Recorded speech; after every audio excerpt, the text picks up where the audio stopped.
Bueno, para considerar este texto que vamos a estar estudiando esta tarde, quisiera que no perdiéramos el flujo de pensamiento que lleva el evangelista precisamente por un episodio que debió asombrar nuestros corazones en los versículos inmediatamente antes. Recordarán ustedes que allí se habló sobre una mujer cananea, una gentil, que estaba en una angustia terrible, pues su hija estaba agonizando día a día porque estaba siendo atormentada por un demonio. ¿Qué sucedió con este episodio? Hay algo que nos llamó la atención. Yo creo que a muchos de nosotros nos llamó la atención, y es que cuando esta mujer se acercó a Jesús, acudía a él con gritos, pero vimos a un Jesús aparentemente diferente. Alguien que no representaba lo que precisamente mucha gente decía, un hombre misericordioso, benevolente. No, vemos a un hombre que la ignora. Y da la impresión de que este hombre benevolente del que tanto hablaban no era así. Pero luego nos damos cuenta que esto no era así. Era el mismo Cristo, el mismo Señor misericordioso y benevolente. Esta escena de la mujer cananea tenía un propósito muy diferente y quería darle una lección, porque recuerden, Mateo le está escribiendo a una audiencia judía. Cuando ellos se encuentran ante este episodio, ellos están recibiendo una gran lección. ¿Y cuál es esa lección? Que las ovejas perdidas de la casa de Israel se encontraban aún en el pueblo gentil. Esta mujer daba voces detrás de Jesús diciendo: Jesús, hijo de David. ¿Quién osa decir esto sino aquel que ha recibido tal revelación? Así que Jesús no esperaría otra actitud llena de fe como la de esta mujer. Gracias, hermano. Jesús no esperaría otra actitud. Una mujer que, a pesar de que la respuesta de Jesús es humillante, porque la trata como un perrillo, ella aún así responde con fe. Y saben, en ese sentido, un verdadero escogido no le importará humillarse y reconocer que en realidad esos somos, perrillos. No merecíamos absolutamente nada, no merecíamos la misericordia que Dios a través de su Hijo Jesucristo nos ha ofrecido. Y esta mujer demuestra su fe y Jesús voltea y la auxilia. Ahora, con esto en mente, porque aquí es donde quiero que no separe este episodio de lo que vamos a estudiar esta tarde. Porque con esto en mente, el evangelista continúa un flujo de pensamiento. El Señor Jesús, luego de estar en la región de Tiro y de Sidón, decide regresar al mar de Galilea. Pero él empieza a atravesar, a descender por la región de Decápolis, una región que en su mayoría era gentil. Estaba marcada por una ciudadanía, un pueblo pagano. Y él empieza a descender por esta región. Así que, ¿qué vamos a aprender esta tarde?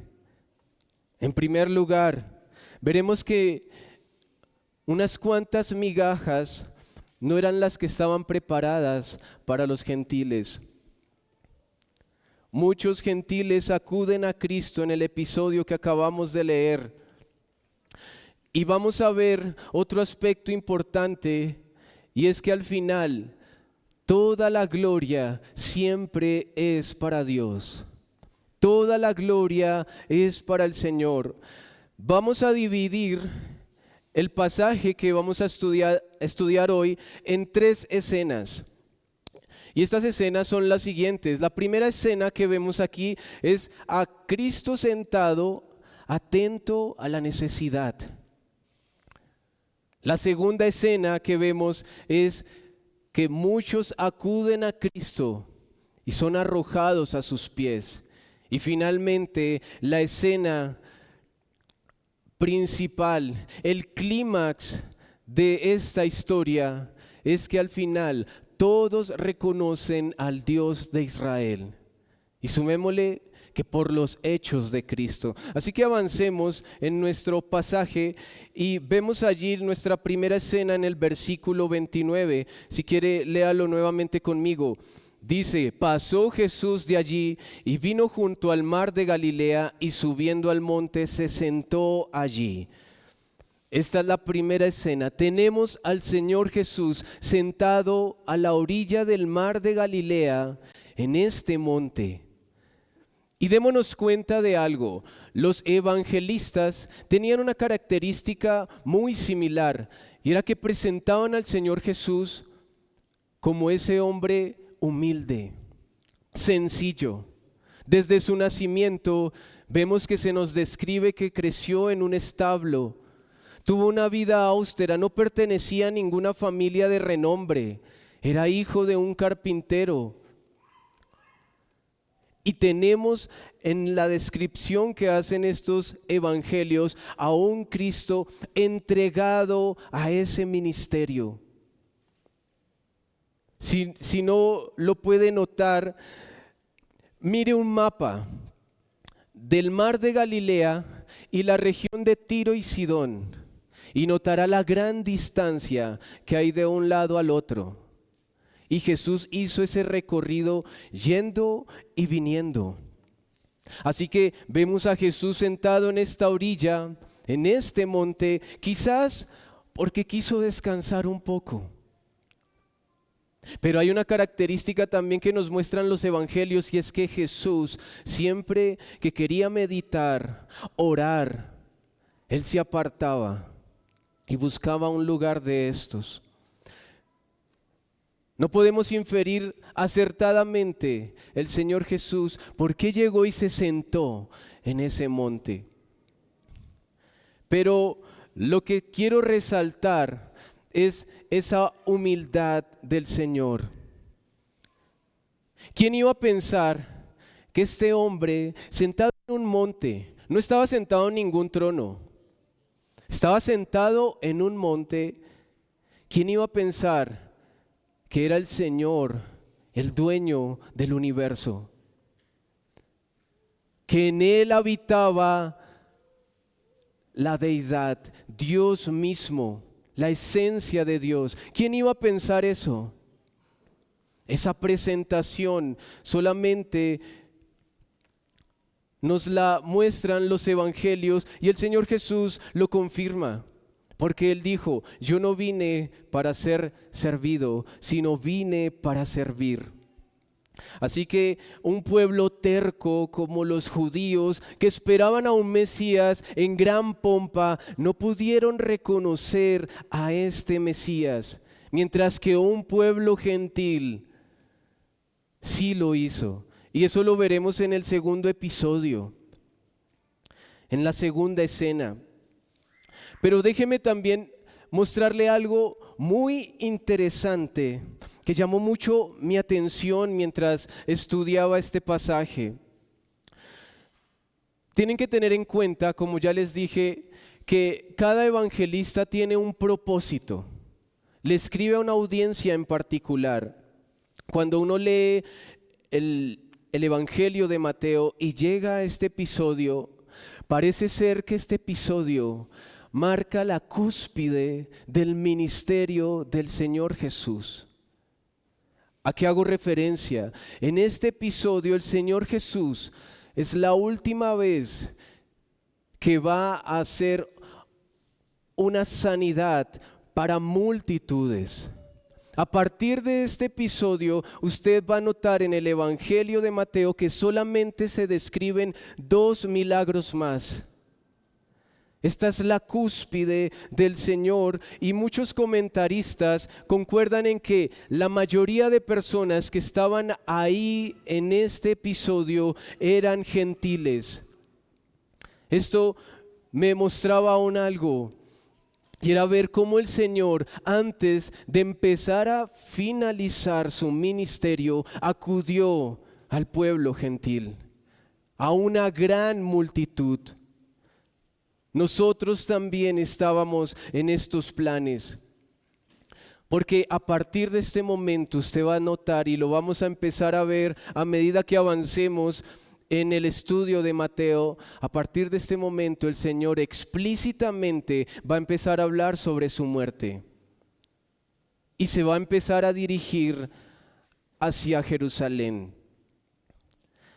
Ahora, hermanos, querida iglesia, esta imagen de Cristo sentado en esta orilla, en este monte, debe abocar nuestro pensamiento a lo que hoy en día tenemos. Hoy en día tenemos a Cristo sentado a la diestra del Padre. El Señor Jesús hoy está allí contemplando su creación, observando la humanidad, y aún sentado sigue trabajando. Sentado sigue acudiendo a nuestra necesidad. El Señor Jesús está en ese trono y como le prometió a su iglesia estar con ella todos los días hasta el fin del mundo, así lo está haciendo, hermanos. El Señor Jesús está sentado en este trono, ya no como un siervo humilde como nos muestra esta escena en Mateo, sino como un rey. Y mientras Él está sentado como ese rey, está dispuesto a escuchar nuestras súplicas, nuestras oraciones. Podemos, como pueblo de Dios, acercarnos confiadamente al Cristo, a ese trono de gracia. Pero ahora, de la misma forma como en el Evangelio de Mateo, una vez Jesús se ponga de pie en ese monte y empiece a descender, se dirigirá hacia su momento más culminante, la cruz. Pero hoy en día, hermanos, cuando el Señor se ponga de pie en el trono en el que está sentado, descenderá a su momento más culminante, y es el juicio. Porque una vez vino el Señor Jesús como siervo humilde, pero volverá ahora como un rey a juzgar tanto a vivos como a muertos. Mientras Él esté sentado en ese trono, ¿saben algo? Hay una actitud que debe caracterizarnos. Y esa actitud es la que vemos precisamente en nuestra segunda escena. Acompáñenme a verlo allí en el versículo 30. Dice: y se le acercó mucha gente que traía consigo a cojos, ciegos, mudos, mancos y otros muchos enfermos. Y los pusieron a los pies de Jesús y Él los sanó. Aquí está la actitud que nosotros debemos mantener. Hoy en día tenemos a este Cristo sentado en el trono, y cuando Él estuvo en este monte, ¿qué hacía la gente? ¿Cuál fue la actitud de estas personas? Acudir a Cristo, acudir a Él.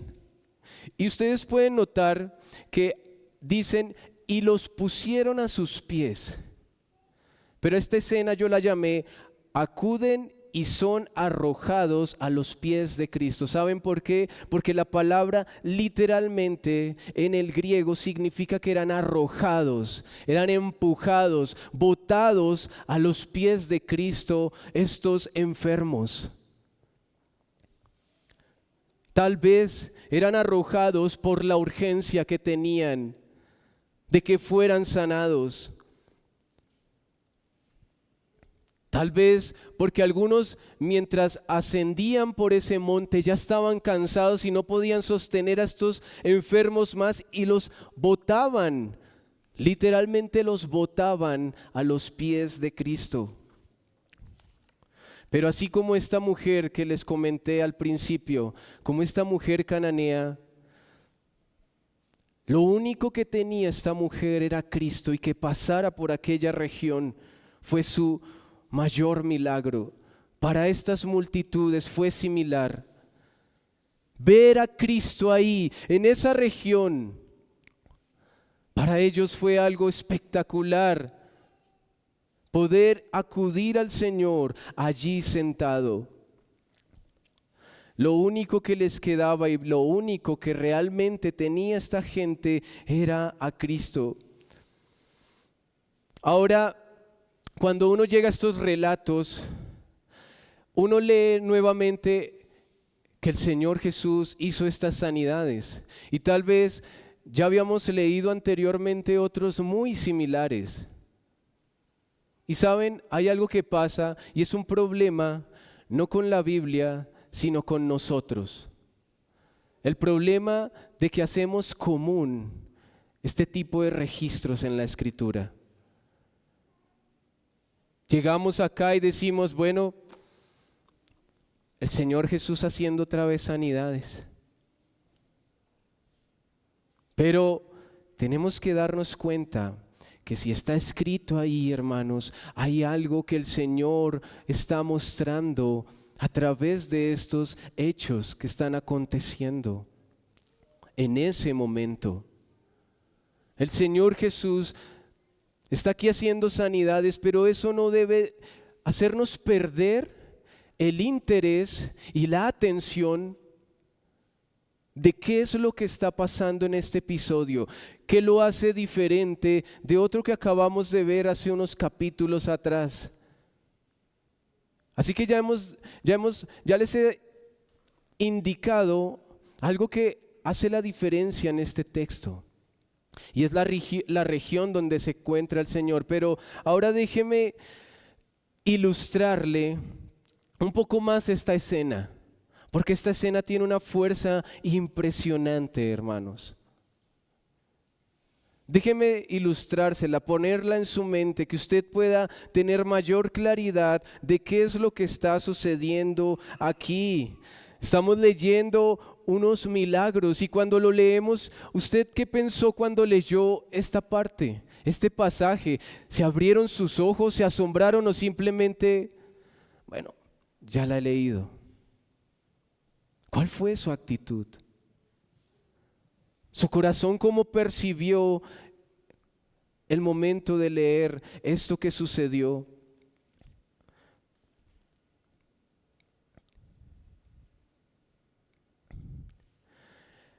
Aquí lo que debemos notar es lo siguiente.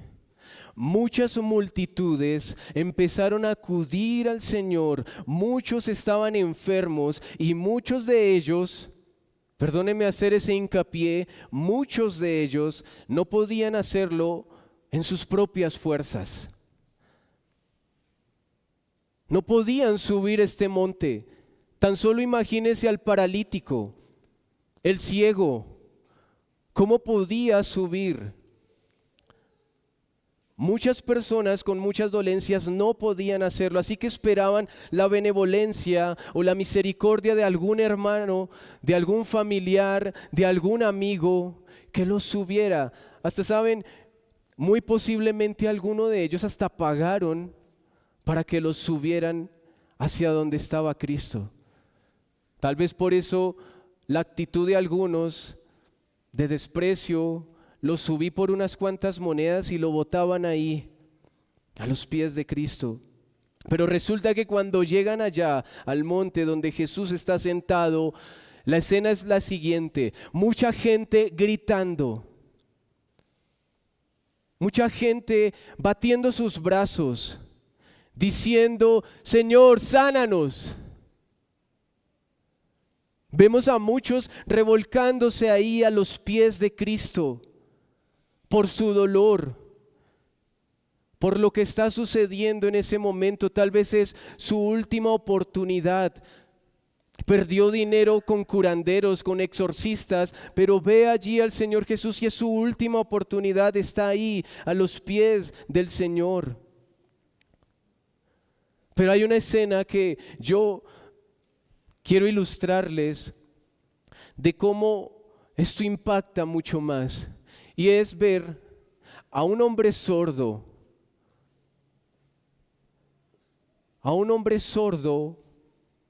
que no entiende qué es lo que está pasando. Solamente ve, porque no puede escuchar, ve allí a unas personas batiendo los brazos, haciendo gestos de angustia, de dolor, y a otros en el suelo haciendo lo mismo, pero voltea a mirar al otro lado y ve a un hombre sentado en una paz tan impresionante. Ve a un hombre sentado, calmado, mirando toda esta multitud.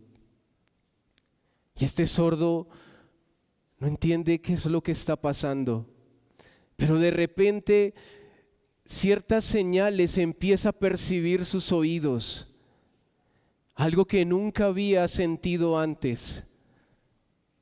Y ahí es cuando también este sordo, por el asombro, por el terror, se une al vocerío de esta gente. Hermanos, esto es el episodio, son multitudes los que están acudiendo al Señor. Esto es lo que está pasando en este momento. Muchos gentiles, muchos perrillos, aprovechando estas migajas que están cayendo al suelo. Y saben, las migajas más bondadosas, más provechosas que pudieron haber tenido en sus vidas. Este mundo puede ofrecer migajas, porque son migajas, pero son migajas que no dan nada, son una miseria, no llenan, no sacian. Pero lo que Dios da, así sean migajas, es suficiente. Por eso no pierda lo que el evangelista está queriendo transmitir con estas dos historias. La actitud de las multitudes debería ser esta. La actitud de nosotros hoy en día debe ser esta: acudir al Señor, a este monte. Nosotros padecemos las consecuencias de un mundo caído, y no hay nada peor que cualquier enfermedad que el pecado. ¿Saben por qué? ¿Saben por qué es peor el pecado? Porque estas multitudes, mientras veían su condición física, podían reconocer que necesitaban al Señor y acudían a Él. En cambio, con el pecado no pasa lo mismo. Porque el pecado, como es espiritual, usted puede ser el más atlético, el más sano, y no va a acudir a Cristo, porque no ve su condición. Pero ¿saben algo? La Escritura y el Señor mismo nos ha dejado una descripción visual para que usted pueda tener claro cuál es su condición, nuestra condición, cuando tenemos ese pecado impenitente en nuestras vidas. Podemos ver esa ilustración, esa descripción visual que el Señor nos regala en Isaías capítulo 1, verso 6.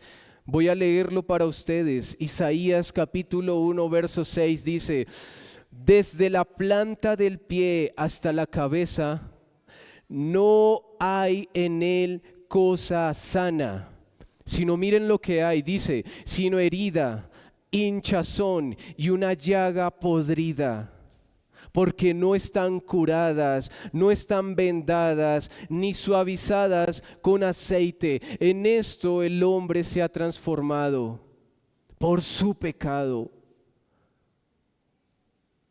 Así pueda estar físicamente muy bien, espiritualmente hiede. porque esa enfermedad que lo tiene en esta condición lo ha llevado a la muerte, pues está separado de Dios. Estas multitudes fácilmente pudieron acudir a Cristo porque para ellos era visible su condición. Ahora la nuestra no es visible, lo hace más complejo. Pero déjeme darle ahora, confirmarle esta imagen. No solamente el Señor nos la muestra en Isaías, ¿saben? Esta imagen nos la confirma el Señor en su propio Hijo. La Escritura dice que Jesús cargó nuestros pecados y literalmente, ¿saben? Cargó la consecuencia de nuestros pecados. Su cuerpo fue lacerado, ensangrentado, desgarrado y molido hasta quedar como una masa sin forma, quedar totalmente desfigurado. Ahí usted tiene la imagen del pecado, de cómo el pecado deja su parte espiritual, su hombre espiritual. Eso es lo que hace el pecado. Puede traer satisfacción, pero es solo muerte, y a eso lleva. Mientras el Señor está allí sentado, y hoy en día lo tenemos sentado en este trono, debemos acudir a Él en arrepentimiento y fe. Debemos postrarnos ante Él, arrojarnos a sus pies. Y es más, el Señor nos arroja a sus pies en su misericordia. Tal vez estuvimos como este pueblo,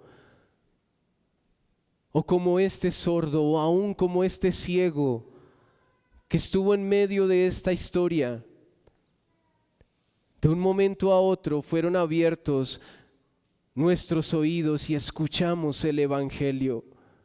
Fueron abiertos nuestros ojos y vimos al Salvador, a Cristo. Esto, hermanos, es lo que deberíamos evidenciar en esta escena. No se trata de coger esta escena como un pretexto para crear una noche de milagros un jueves aquí en la iglesia. No se trata de eso. Recordemos que estas escenas eran particulares porque el Señor Jesús estaba confirmando su identidad. ¿Quién era Jesús? ¿Quién era Él? Y para el pueblo judío darse cuenta de que no solo una mujer cananea reconoció a Cristo como el Hijo de David, sino ahora toda una multitud.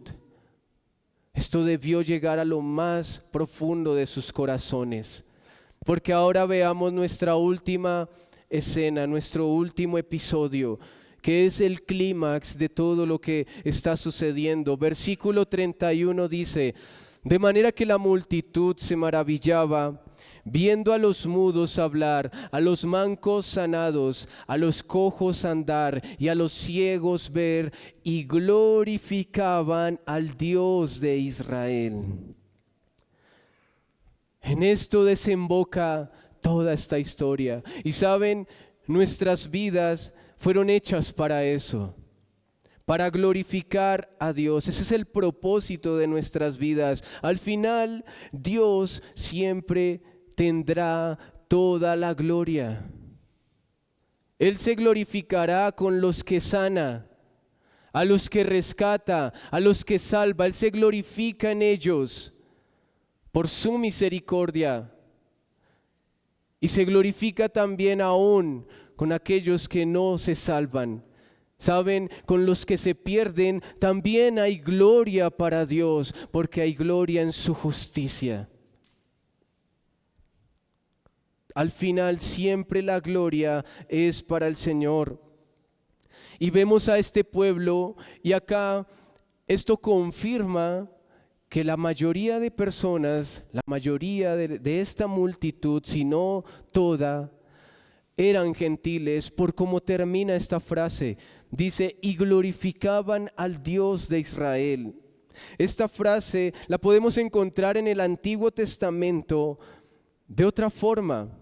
Por ejemplo, el rey Nabucodonosor en Daniel capítulo 2, 47 dice así: el rey habló a Daniel y dijo, ciertamente el Dios vuestro es el Dios de dioses. Aquí vemos un ejemplo de cómo un pagano, un gentil, termina reconociendo al Dios de Israel. Otro ejemplo lo tenemos en Josué, con Rahab, la ramera. Josué 2, verso 11 dice, oyendo esto, ha desmayado nuestro corazón, ni ha quedado más aliento en hombre alguno por causa de vosotros. Y miren lo que dice aquí, porque el Señor vuestro Dios es Dios arriba en los cielos y abajo en la tierra. Esta gente eran paganos, eran gentiles que estaban reconociendo al Dios de Israel. Estaban reconociendo al verdadero Dios. Las obras de Cristo provocaron esta reacción. Así que, ¿saben algo? El mayor milagro que recibió esta multitud no fue ser sanados. El mayor milagro que recibió esta multitud fue haber reconocido al Dios de Israel y darle gloria. Ese es nuestro mayor milagro, hermanos, hoy en día. Usted puede estar pasando por muchas situaciones difíciles, por enfermedad, por angustia, pero regocíjese, hermano, si usted ya ha reconocido quién es el Dios verdadero, a quién le da gloria, porque eso es superior a cualquier otra desgracia que debamos padecer, hermanos. No solamente reconocemos que hay un Dios, y esto es algo importante, no solamente reconocemos que hay un Dios, como algunos dicen, hay una fuerza, una inteligencia que creó todo esto. No, eso es deísmo. No, nosotros de la multitud de religiones que se nos ofrecen por la obra y por la misericordia de Dios, hemos podido reconocer el Dios de Israel, el de Israel. ¿Saben por qué el de Israel? Esta frase es importante, porque de Israel vino nuestro Salvador y a Israel se reveló el Dios verdadero. Por eso tenemos allí esta promesa que se cumple para nosotros hoy en día también. Leemos esto y también para nosotros se cumple porque leemos esta historia y podemos decir gloria a Dios. Isaías capítulo 9:1 dice, mas no habrá siempre oscuridad para la que estaba en angustia, pues al fin llenará de gloria el camino del mar de aquel lado del Jordán en Galilea de los gentiles. Esa es la promesa para el gentil. Algunos dicen, no, es que la iglesia o los gentiles es como el plan B de Dios. No, no se equivoquen. No fue el plan B de Dios. Siempre estuvimos en sus planes. Y gloria a Dios, hermanos, que podemos aquí, todos nosotros, reconocer al Dios verdadero. Déjeme concluir con lo siguiente. Nosotros hemos sido arrojados a los pies de Cristo en medio de nuestro sufrimiento y aún en medio de nuestras aflicciones. Estamos a sus pies. Él está en ese trono sentado, como en ese monte. Y aún acudimos a sus pies, ¿sabe cuándo? Cada vez que acudimos a la iglesia. Cada vez que venimos a este lugar, acudimos a Él luego de una semana llena de problemas, una semana llena de aflicciones, aun cuando luchamos con nuestra propia maldad, volvemos a ese monte, a ese trono. Y déjeme hacerle esta pregunta. Si usted, como esta multitud, de repente viera al Señor Jesús aquí sentado, ¿usted qué haría? Ahora, la pregunta no es solo esa. ¿Cuánto tiempo usted quisiera estar a los pies de Cristo? En ese momento, si Él estuviera aquí sentado, déjeme solamente darle esto que dice el versículo 32. Léalo conmigo ahí adelante. Versículo 32. Quiero que note algo allí. Y Jesús, llamando a sus discípulos, dijo: tengo compasión de la gente, porque ya hace ¿qué? Hace 3 días que están conmigo. La gente no se quería despegar del Señor Jesús. La gente quería estar a sus pies. Y ahora nuevamente, con la pregunta que le hice, ¿qué piensa usted? ¿Usted anhela venir a la iglesia, estar en este lugar? ¿Saben algo? Usted no ve al Señor Jesús aquí literalmente sentado, pero Él prometió tener su presencia especial en el día del Señor. Él está aquí con nosotros, está sentado en su trono, acudiendo a su pueblo, acudiendo a aquel que se acerca en arrepentimiento y fe al Señor. Él está aquí, hermanos.